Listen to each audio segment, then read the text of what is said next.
Vamos fazer então a leitura de Romanos 8, 28. Sabemos que todas as coisas cooperam para o bem daqueles que amam a Deus, daqueles que são chamados segundo o seu propósito ou seu decreto. Vamos fechar os olhos, curvar a nossa cabeça e vamos orar.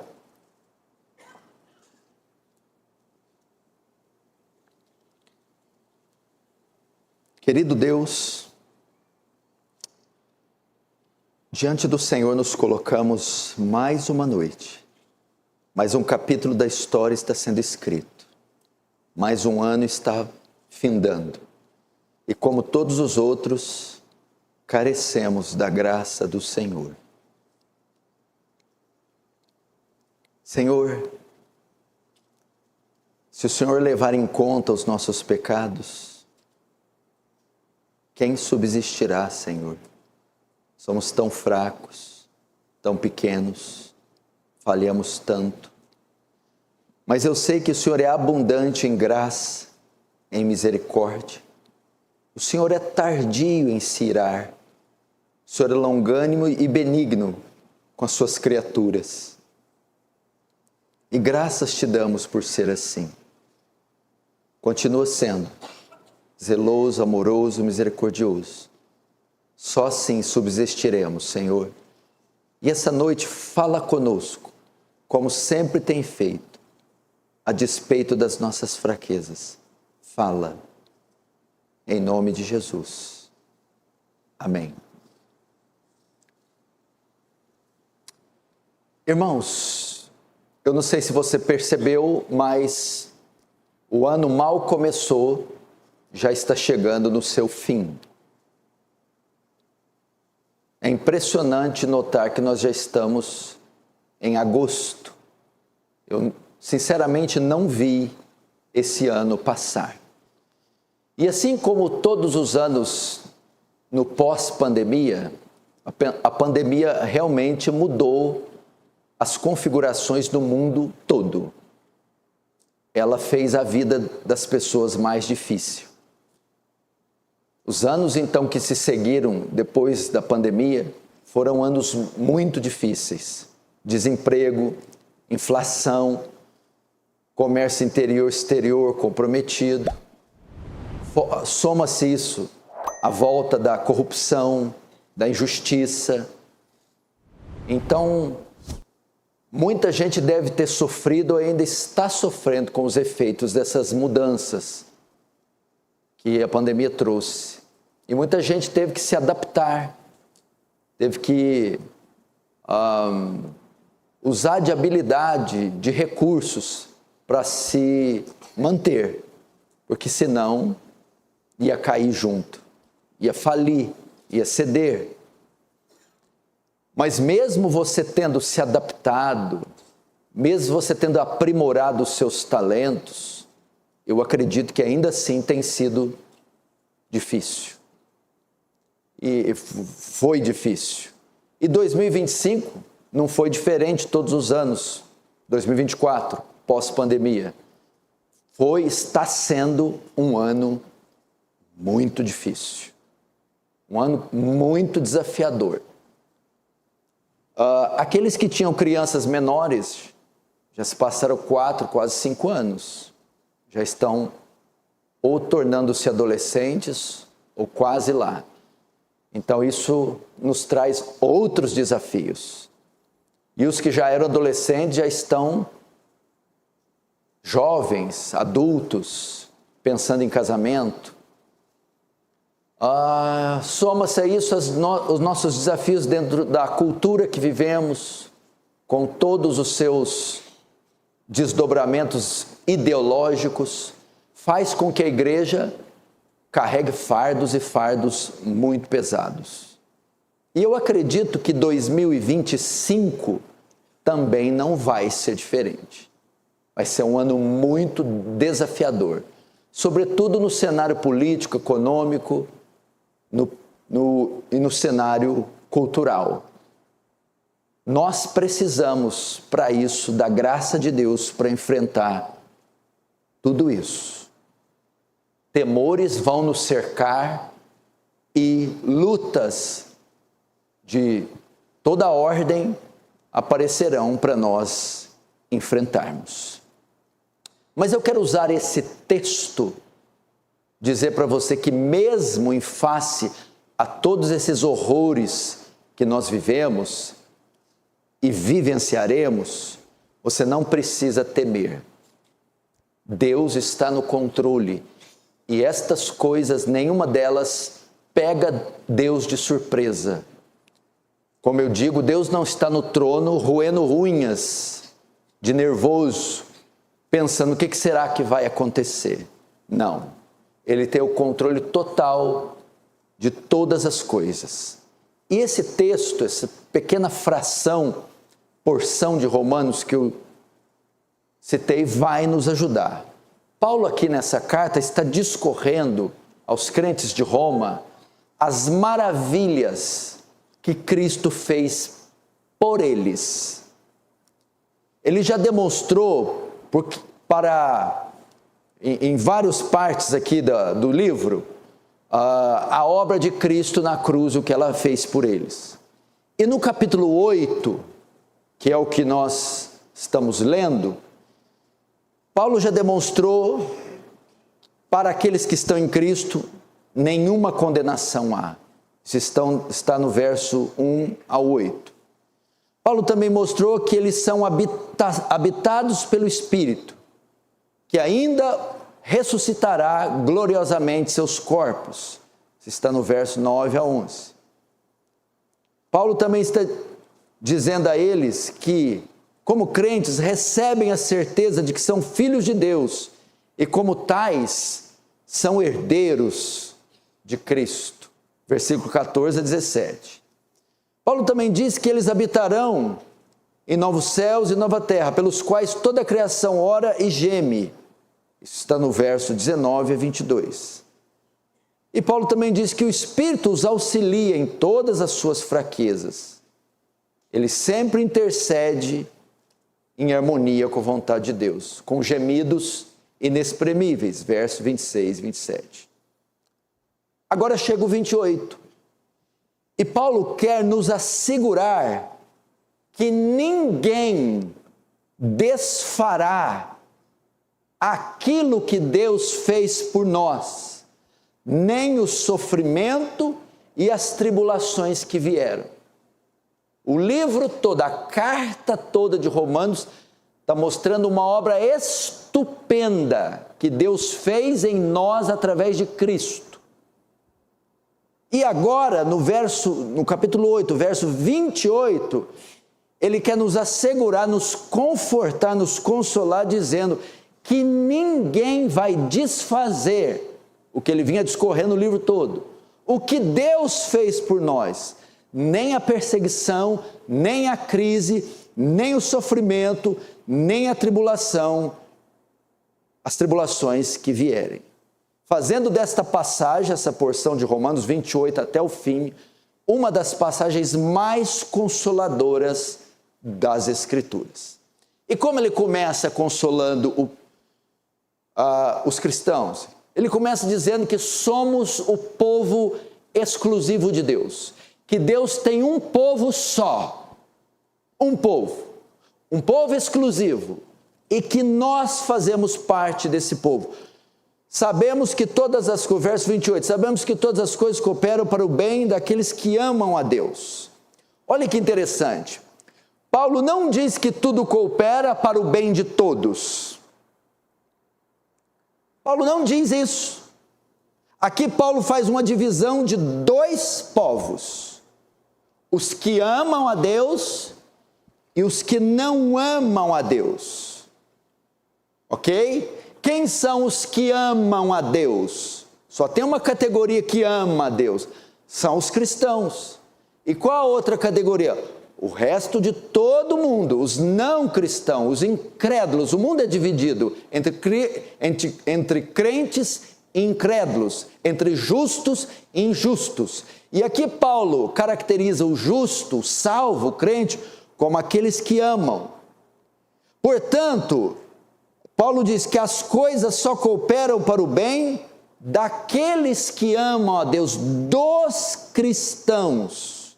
Então o texto podia ser lido assim: e tão somente para os que amam a Deus é que todas as coisas cooperam para o bem.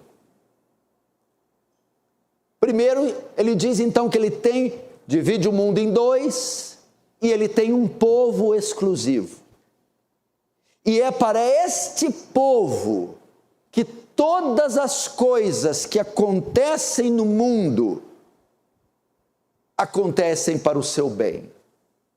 Ou seja, todos os fatos que ocorrem na política, na economia, na cultura, na arte, no campo militar, em todos os aspectos, de todas as formas, tudo que ocorre no universo tem como finalidade abençoar, beneficiar um grupo específico de pessoas, a saber, a igreja. Portanto, uma das coisas que nos conforta é saber assim: eu não sei quem vai ganhar as próximas eleições para prefeito, para vereador. Eu não sei quem vai ganhar as próximas eleições para deputado federal, estadual, senador, governador. Eu não sei quem vai ocupar o cargo do executivo, a presidência da república. Eu não sei, mas ocupe quem ocupar, e quem estiver ocupando de alguma forma e por razões as quais eu não sei, vai trabalhar para beneficiar o povo de Deus, querendo, sabendo ou não. É isso. Pode subir no poder de esquerda, de direita, com valores cristãos ou valores ateus. Eu não sei. O que eu sei é que todas as coisas, todos os fatos, eu não sei que impacto vai ter as eleições dos Estados Unidos, quem vai ocupar a cadeira. Eu não sei como vai ser o desfecho das eleições da Venezuela, se vai continuar como está ou não. Eu não sei qual é o espectro político dos próximos anos. Uma coisa eu sei: seja ele qual for, ele será forçado por uma força maior e mais poderosa que ele a trabalhar de alguma forma para beneficiar o povo de Deus, a igreja.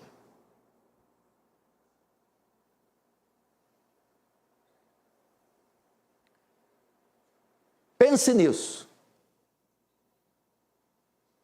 De alguma forma vai nos beneficiar. Isso deve fazer você descansar. Por isso que a igreja errou muito nas últimas eleições para a presidência, colocando a esperança em um homem, e ficando toda apavorada porque teve isso no processo eleitoral, teve aquilo, não teve. Meu filho, o trono da terra é subserviente ao trono do céu. É o trono do céu que governa a terra, e se Deus achar por bem candidato A, partido A, ocupar o cargo máximo da nação e fazer com que ele beneficie a igreja, ele não tem nenhuma dificuldade de fazer isso.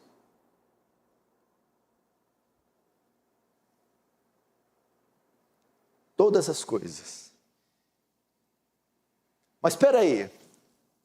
Enquanto as pessoas que são presas, injustiçadas, que não têm o devido processo legal, não passam pelo devido processo legal, enquanto a peste que tirou gente, família, matou gente, fome, miséria, o horror que o senhor acabou de dizer, só Deus tem o poder de fazer com que a mesma pandemia que amaldiçoa ímpios, abençoe justos.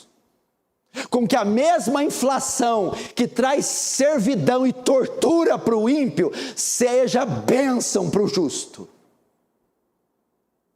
Só Deus consegue fazer que um decreto injusto, que um decreto sem pé nem cabeça, maltrate ímpios e beneficie justos. O mesmo decreto, o mesmo vírus, a mesma inflação, o mesmo terremoto, a mesma peste que amaldiçoa ímpios, está abençoando justos.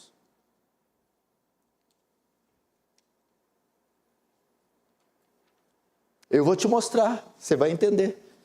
Eu não estou entendendo como que uma peste que me faz sofrer está me abençoando. Está te abençoando. Eu não estou entendendo como perdeu o emprego. 1000 ímpios saiu da empresa que eu trabalhei, eu saí também. Está abençoando. Você vai entender. Esse é o primeiro ponto, então, que Paulo nos ensina. O segundo, ele vai mostrar a soberania de Deus, para entender por que a mesma coisa te abençoa. 2024 está sendo um ano muito difícil e 2025 promete ser ainda mais difícil. Agora a pergunta: todos os fatos geográficos, políticos, sociais, econômicos, religiosos, todos que aconteceram, tragédias naturais, foram obra do acaso? As coisas que cooperam, as coisas que operam por elas mesmas. Os objetos inanimados, os corpos celestes, as ondas do mar, a natureza tem autonomia para agir como bem entende.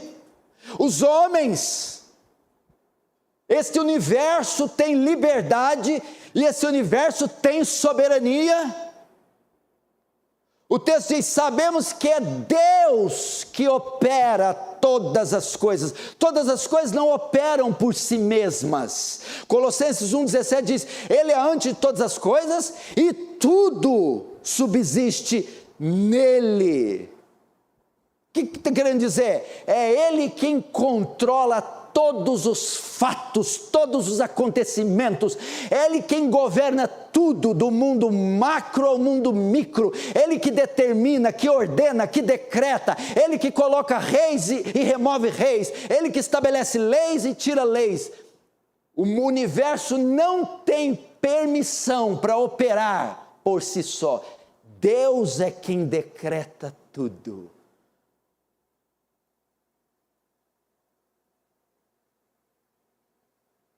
Isso significa o quê?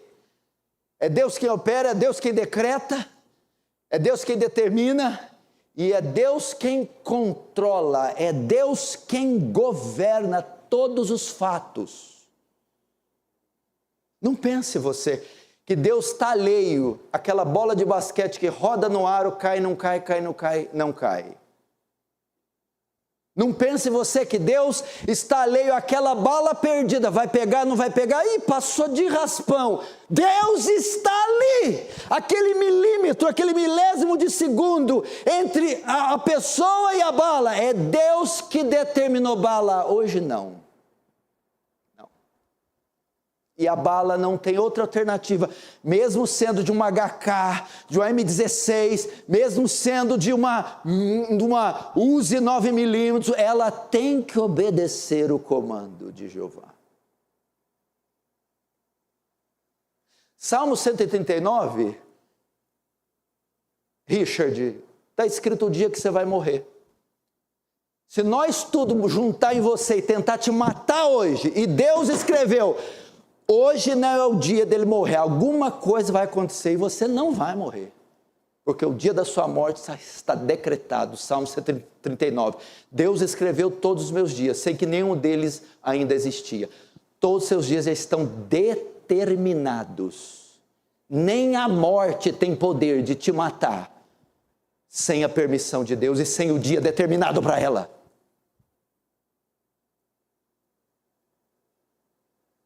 Imagina a morte quer matar, ela tem que olhar para Deus. Posso matar? Deus, não.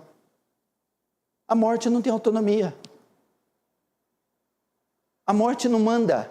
Até o demônio, que crente tem medo, nunca vi crente com medo de demônio. Eu vou te falar de uma pessoa que eu morro de medo, mas esse eu morro de medo. De Deus. Porque Deus, para tocar em Jó, teve igual um cachorrinho. Eu posso ir lá? Deus, você até vai, mas você vai tocar até aqui. Não passa uma linha. Deus controla o diabo, Deus controla a morte, Deus controla tudo, determina tudo e governa tudo.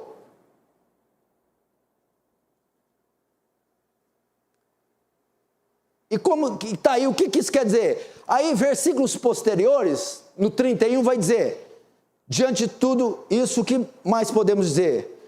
Se Deus é por nós, quem será contra nós? Em outras traduções se Deus está do nosso lado, quem poderá nos vencer? Aí vem algo, este Deus que decreta tudo, governa tudo, controla tudo, está do nosso lado. É o nosso Deus, trabalha para nós. Imagina que está tendo uma dificuldade na empresa, uma crise, e o dono vai mandar embora. Só que você é o filho. E você sabe que, sendo filho do dono, você vai ter um tratamento diferenciado, especial. O homem que controla essa empresa é o meu pai. Eu não sei que decisões ele vai tomar, mas uma coisa eu sei, qualquer que seja a decisão, vai beneficiar a mim, que sou seu filho. É assim. Agora os outros, ele não tem compromisso como ele tem com o filho. Ele não vai dar o mesmo tratamento para os outros funcionários. E isso deve nos dar uma segurança. Imagina a Alemanha nazista na Segunda Guerra. Quem era o homem mais temido, mais poderoso, mais perigoso da época?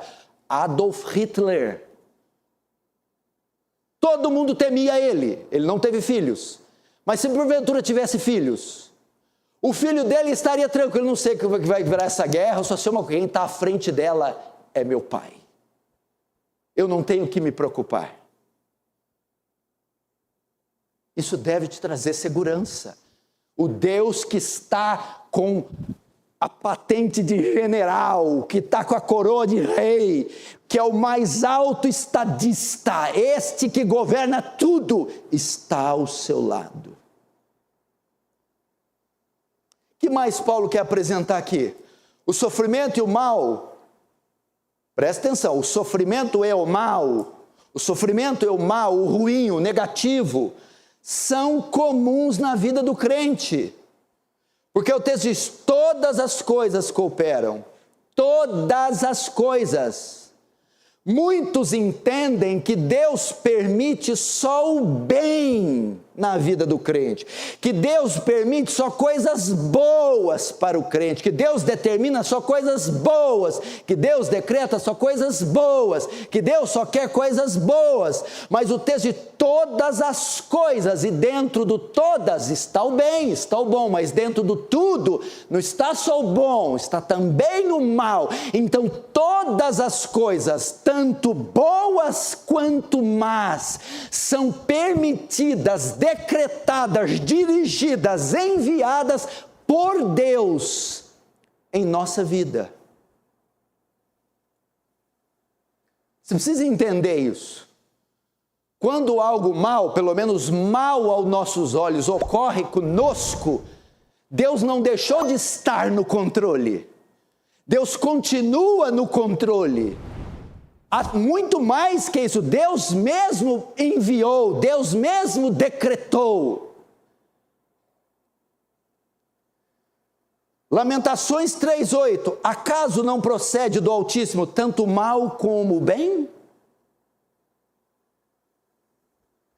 Deuteronômio 32:39, vede agora que eu sou, e mais nenhum Deus além de mim, eu mato, eu faço viver, eu firo, eu saro, e ninguém há que escape da minha mão. Oh. Quem que mata aqui na Bíblia? Deus. Quem que fere na Bíblia? Deus. Eles são comuns. Tem nada de errado em bater um carro, sofrer um acidente, perder o emprego, ficar doente, sofrer uma crise. Deus decreta tudo.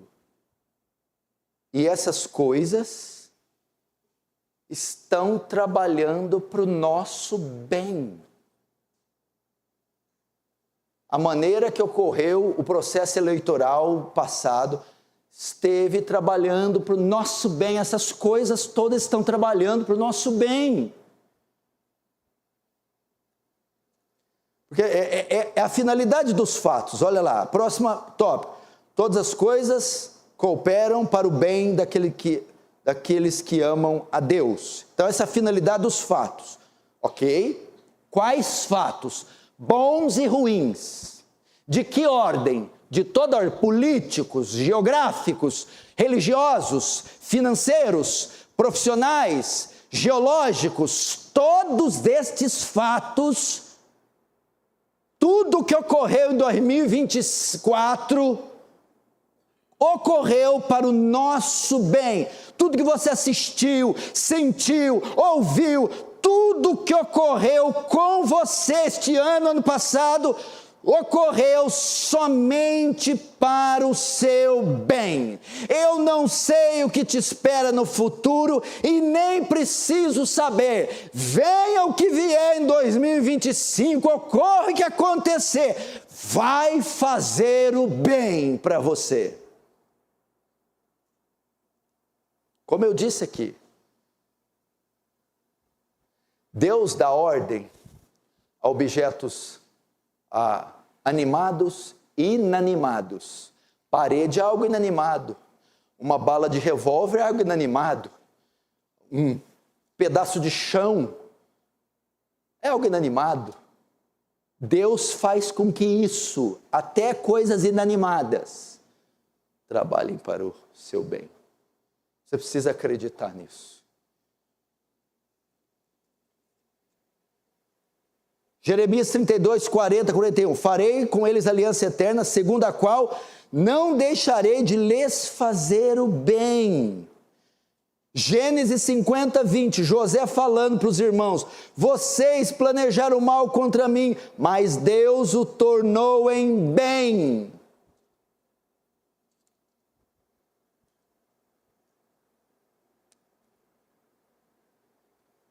Agora aqui que está o segredo, para a maioria entender. Que bem seria esse? A igreja moderna, neopentecostal, interpreta o bem como o bem. Glória! Pequenas igrejas, grandes negócios. Deus só faz o bem. O inferno. Que bem é esse? O verso 29 dá a resposta. Olha lá. Porque quantos de antemão conheceu, também os predestinou para serem conformes à imagem do seu Filho. Presta atenção, olhe para mim. Isso aqui é doutrina pura. Essência da nossa fé. O que eu vim discorrendo até agora na pregação. Todas as coisas, escute, preste atenção, tudo que ocorre nesse universo, todos os decretos, todas as coisas em campo continental ou na cozinha da sua casa, quando você queima um dedo, todas essas coisas trabalham para o seu bem. Que bem? Conforme a imagem de Jesus.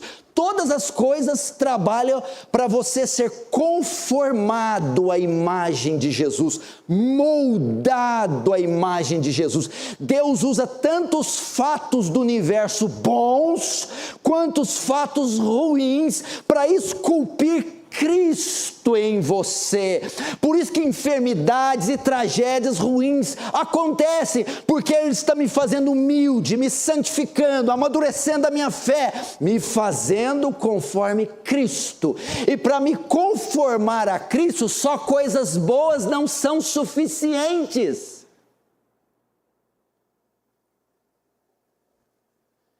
Quem aqui já não orou melhor quando estava de barriga vazia? Quem aqui já não se santificou mais quando tinha um familiar internado? Quem aqui já não mudou de vida quando recebeu um livramento de Deus? E como você melhorou? Como você ficou mais santo? Foi orar mais? Ficou mais comprometido com a igreja? Depois que assaltaram a tua casa. Depois que você perdeu o emprego. Você já viu, perde emprego, pode chegar aqui de manhã, vai estar aqui orando. Quando está com emprego, não vem não. Mas quando perde, vai estar aqui orando.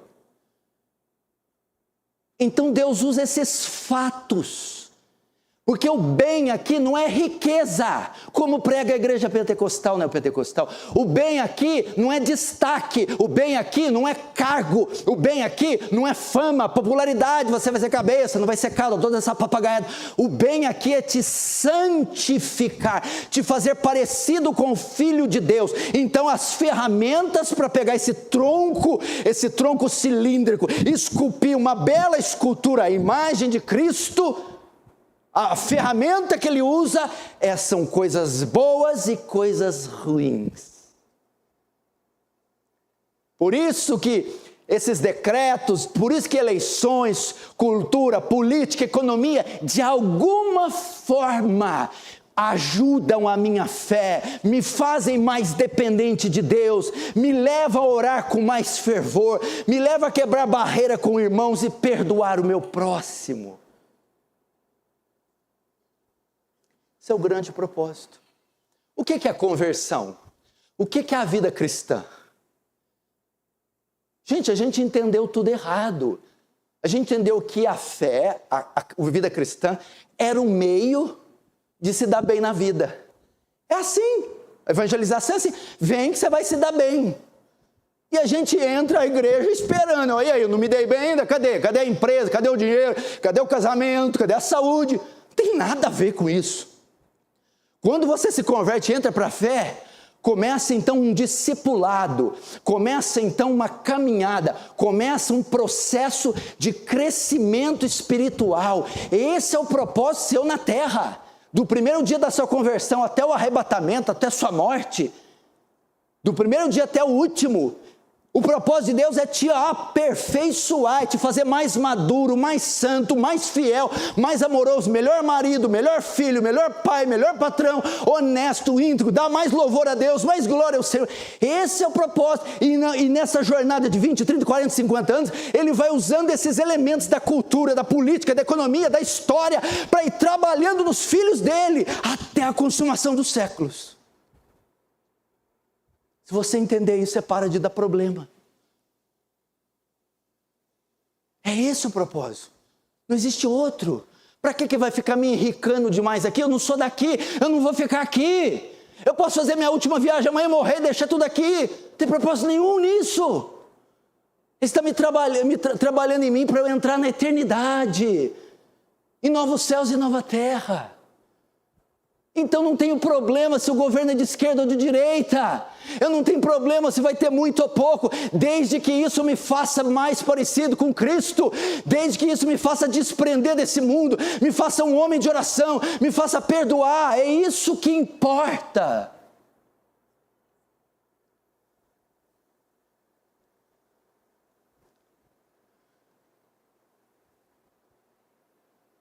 Então todas as coisas acontecem por isso.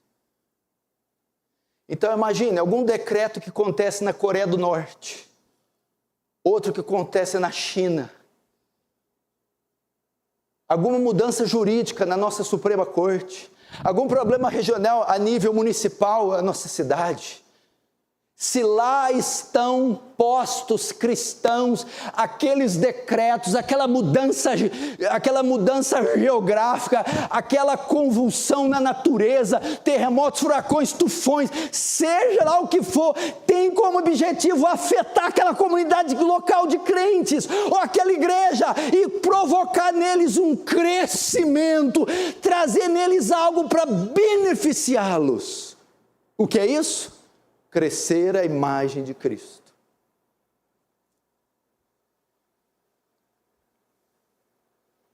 Aí eu quero que coloque um presidente que me dá mais conforto, mais paz, eu fico mais carnal, esqueço da igreja, da Bíblia. Nem sempre isso é melhor para a igreja. Ela baixa a guarda. Sabe qual o período da igreja que ela mais cresceu, que ela mais foi santa, mais poderosa? Quando ela foi perseguida.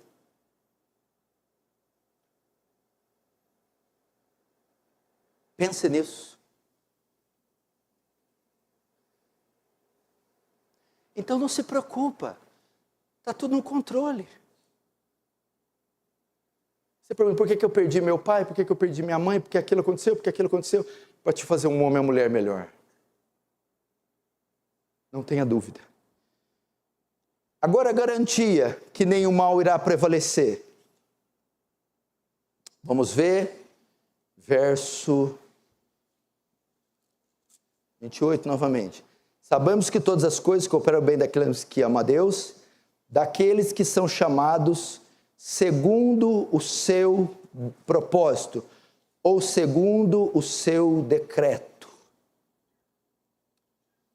Isso aqui é a garantia que nenhum mal irá prevalecer. É o decreto de Deus que garante que tudo vai cooperar para o seu bem. Primeiro, Paulo está falando da eleição aqui. Deus decretou nossa salvação. Ok? E juntamente com a nossa salvação, Deus decretou atos e fatos que trabalhassem para a nossa salvação. Então a garantia que iremos prevalecer é que tudo que diz a nosso respeito e ao que nos envolve, já foi decretado. Tudo está acontecendo para o bem de vocês, conforme na eternidade já havia sido decretado, de maneira que tudo que foi decretado, nada sairá de forma contrária àquilo que foi decretado. Meu Deus do céu! Já está tudo decretado ao seu respeito. Por isso que Paulo pode assegurar, vai dar tudo certo e tudo vai cooperar para o bem de vocês, porque tudo já está decretado. E conforme o que foi decretado, vai acontecer na vida de vocês. Coisa maravilhosa.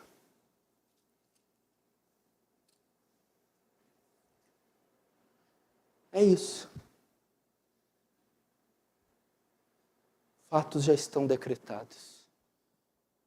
Fique em paz, meu irmão. Olha quem nós somos aqui. Vamos imaginar a nossa existência em nível mundial. Vamos imaginar o globo terrestre, o planeta Terra, a Terra. Os 5 continentes que tem na Terra.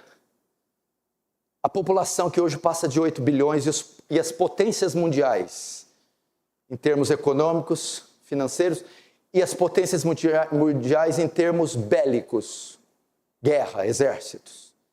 E vamos olhar para essa igreja, esse cubo aqui que tem 800 metros quadrados. O que esse cubo aqui?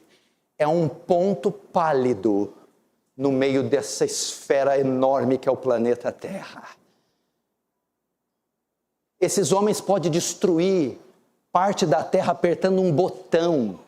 Esses homens podem massacrar homens. Eles podem extinguir civilizações inteiras. Eles têm tanto poder. Eles têm tanto elos ligados com nações, entidades, instituições tão poderosas. Mas aqui, esse cubículo aqui, está tudo decretado a favor. Nós podemos sentar aqui e estarmos seguros e cremos que nada, nem que se todas essas potências se reunirem, elas podem causar qualquer dano a nós, se assim Deus não quiser.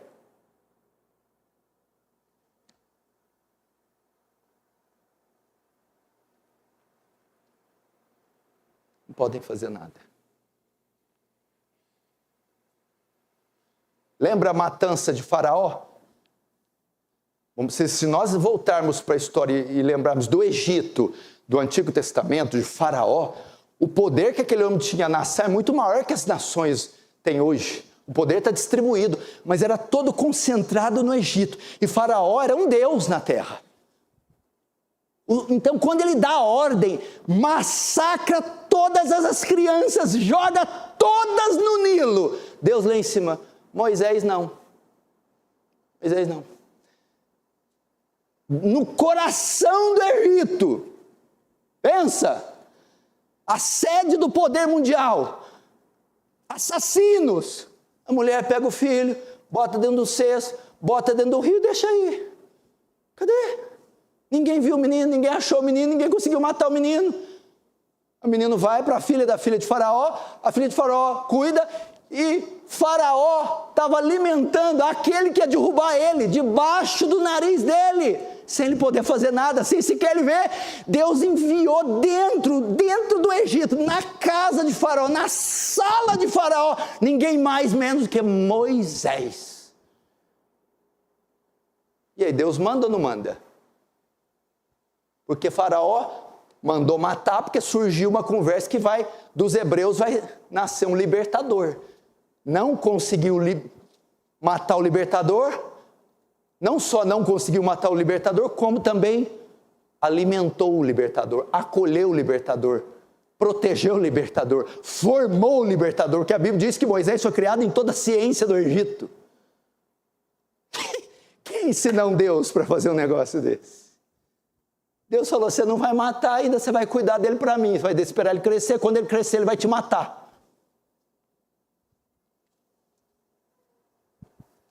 Por fim, estão entendendo ou não? Gente, saber isso aqui dá paz. A mulher chega em casa, você viu as eleições? Não vi, não quero ver, tem raiva de quem veio e não quero saber. Mas você não ficou sabendo quem ganhou? Não sei, eu sei que vai trabalhar para o meu bem, vamos dormir. É mais ou menos assim. Você não sabe o que aconteceu comigo lá hoje, meu homem. Eu estava vindo de carro. Foi para o seu bem. Ai, come aí. É assim. Agora aqui, o último ponto, um ponto muito importante. A primeira frase do texto é o quê? Leia ela bem forte. Primeira palavra. Só a primeira palavra do 28. Vai. Mais uma vez. Opa! Paulo está consolando eles, sabe que eles vão ser consolados, pressupondo que eles já têm um conhecimento antecipado, que eles já conhecem, sabemos, verbo saber no plural. Uma das coisas que mais dá medo no povo de Deus, terror, pânico, mexe com a fé, deixa esse povo desbaratado, translocado, é a ignorância. Quando eu tenho conhecimento, sabemos, soberania de Deus, sabemos quem está no controle de tudo, sabemos o que Cristo fez por mim na cruz, sabemos quem governa todos os fatos e leis, sabemos, então eu tenho paz. Você precisa conhecer isso. É isso que nos deixa tranquilos. É conhecer, é saber, meu irmão, a razão da nossa fé. É saber os atributos de Deus. É saber o que Cristo fez por nós. Mais adiante que ele vai falar, que diremos, pois, à vista dessas coisas? Se Deus é por nós, quem será contra nós?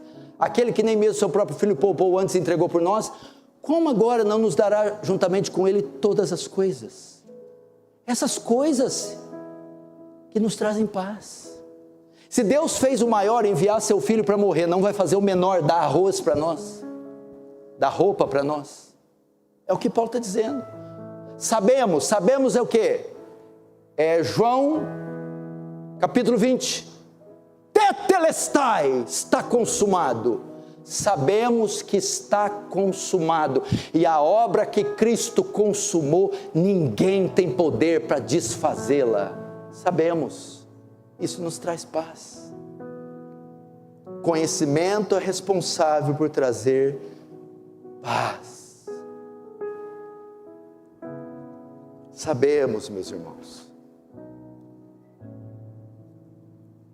tudo está no controle de Deus. Sabe o que você tem que se alegrar?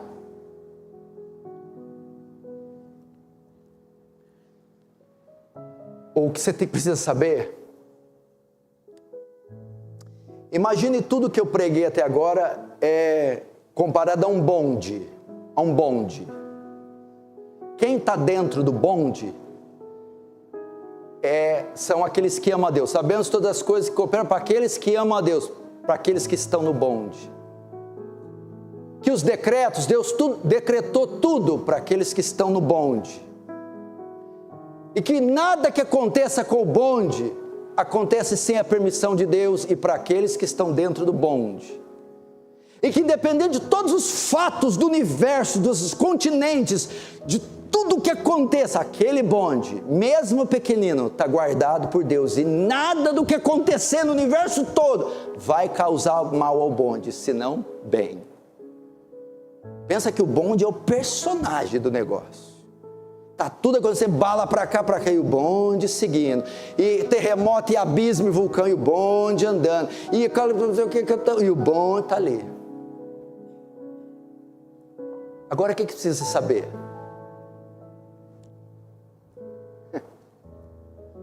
Você está dentro do bonde. Você faz parte do bonde. Você tem o seu assentinho ali garantido. 8 bilhões, pouquíssimos selecionados para estarem no bonde. E você é um deles. E você precisa chorar. E você precisa gritar. Meu Deus, sim. Você, por que não o seu irmão? Não sei. Tua mãe? Não sei. O teu vizinho, aquele outro amigo, a infância? Não sei. Você. Olhe, você está no bonde.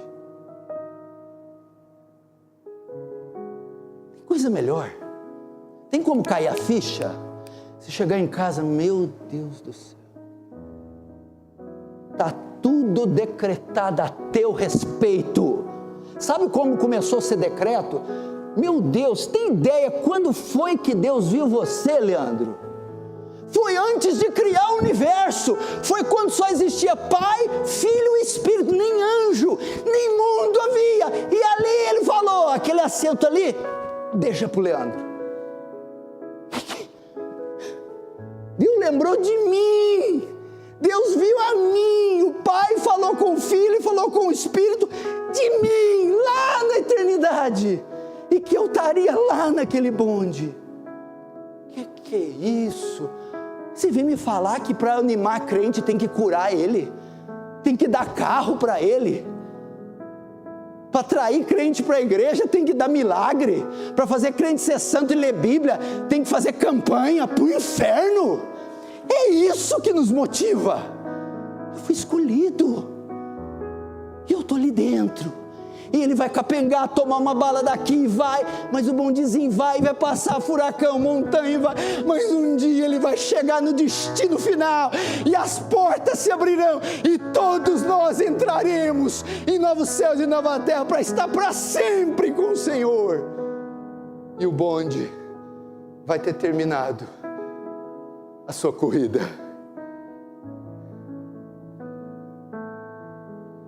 E você vê que os mísseis, as balas, os poderes, os partidos, os chefes, ninguém conseguiu parar o bonde. Por mais astutos, poderosos, belicosos, inteligentes, sofisticados, ninguém deteve o bonde, ninguém tirou nenhuma pessoa que ali estava. O bonde chegou no seu destino, glória a Deus. Presta atenção que esse momento é muito especial. A gente é conduzido por Deus, pelo Espírito Santo. Presta muita atenção. Nós estamos nos minutos finais. Presta atenção.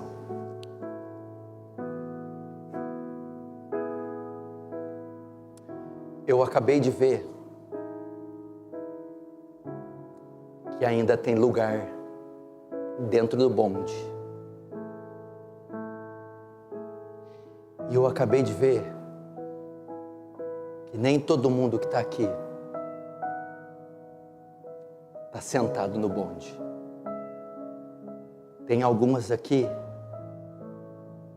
do lado de fora do bonde. Tem crianças aqui que não estão no bonde. Tem jovens, adultos aqui, adolescentes, que não estão no bonde. Mas presta atenção, por favor. Ele está na estação. portas estão abertas. Se você levantar um pouquinho a cabeça e olhar pelas janelas, você vai ver que tem assentos vagos.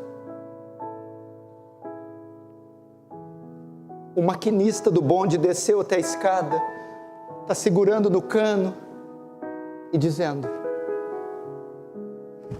estão vendo aquelas vagas? Venham, porque o bonde já está de partida. Você vai ficar fora, menina. Você vai ficar fora, criança. Hora que o bonde fechar as portas, hora que soltar aquela cortina de fumaça, ele vai embora. E você vai ver, ele vai sumir das suas vistas, sumir. E se você tentar correr atrás dele, você vai dizer: espere, você não vai alcançar ele. E ele vai sumir para sempre.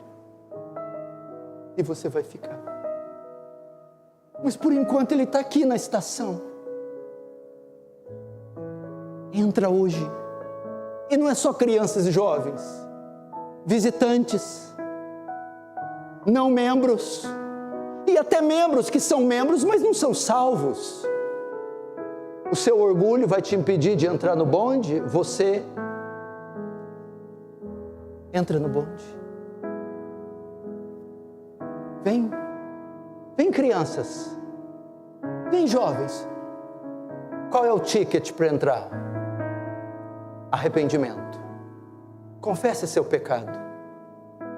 E fé. Creia que você não consegue entrar no bonde sozinho. Não consegue dirigir o bonde. Você precisa de alguém para te colocar lá. Fé em Cristo.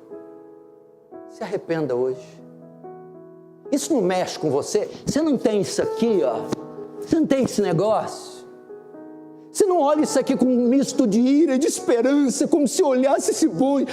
Você fala assim: tá tão pertinho, meu Deus, eu estou vendo a escadinha, eu estou vendo a minha cadeira, meu Deus, e ele me chamando: vai! Entra hoje! Vem hoje! Vem crianças, vem jovens, vem velhos, vem arrogantes, vem prepotentes, vem orgulhosos, vem incautos, vem sábios, vem! Entra no bonde, está aqui. Se arrepende dos seus pecados, volta as costas para Ele. Cansei de ser o homem que eu sou, o marido que eu sou, o pai que eu sou, o profissional que eu sou. Cansei de ser a mulher que eu sou, a filha que eu sou, a mãe que eu sou. Eu jogo tudo para lá. Chega de mundanismo, entretenimento, vaidades, egos, ídolos. Corre para o bonde, se arrepende, crê em Jesus. Será que vamos ter crianças hoje ocupando assentos? Vamos ter pais, velhos? Nós vamos fechar o olho de novo, ainda não, a hora que eu dizer. E você, pela fé, como se fosse no mundo físico, meu Deus, esse bonde está na estação, pertinho de mim, é a última parada dele. Meu Deus, meu irmão, pode ser sua última chance. Meu Deus, não faz isso não saia daqui sem ter certeza disso, por favor. Nós estamos falando da sua alma. Aquele a quem tudo foi decretado, aquele a quem tudo controla, governa. Você pode fazer parte hoje. Feche os olhos. Ora a Deus, ora crianças, ora jovens. Fala: Senhor, me coloca dentro do bonde. Que quer dizer o mesmo: Senhor, me salva. Pais, olhem para os seus filhos. Essa vaga é do meu filho, Deus. Essa vaga é do meu filho. Diga, maridos, essa vaga é da minha esposa. Esposa, essa vaga é do meu marido. Oh, Senhor, coloque ele lá. Ele não consegue entrar sozinho. Bota ele lá, Senhor. Perdoa ele, salva ele, cura ele, Senhor. E traga, busca ele, pega ele, bota ele lá dentro. E vocês, crianças, meninos, vão dizer: me coloca lá, Jesus. Me salva, Jesus. Me perdoa, Jesus. Espírito Santo, vai encenação pode ser boa, mas ela não é suficiente se o Senhor não trabalhar. Espírito Santo, o seu chamado é irresistível. Espírito Santo, o Senhor é onipotente, onisciente, onipresente. Age. Espírito Santo, convence do pecado, da justiça e do juízo. Espírito Santo, abre os olhos. Espírito Santo, perdoa os pecados. Espírito Santo, sensibiliza esse homem, sensibiliza essa mulher, essa criança. E agora, Espírito Santo, traga eles, toma a mão deles, salva eles, traz eles para dentro do bonde. Espírito Santo de Deus, salva crianças hoje, salva jovens hoje. Aquele assento é dele,